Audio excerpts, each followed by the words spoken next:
Ibang klase yung araw, oh. Parang sa ano ng komunyon. Parang ibon din ng kalapati.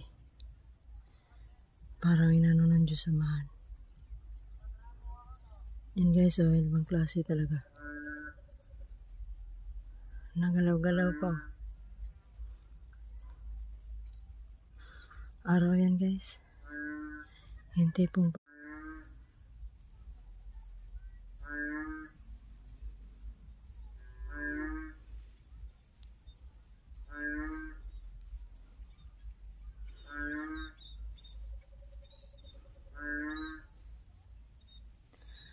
ibang klase yung araw, oh.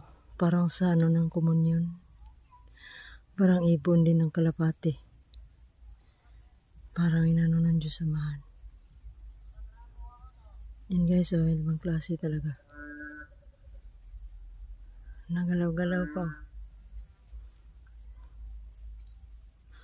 Araw yan guys. Hindi pong palubog na siya ba? Pagdakin mo parang may ulo.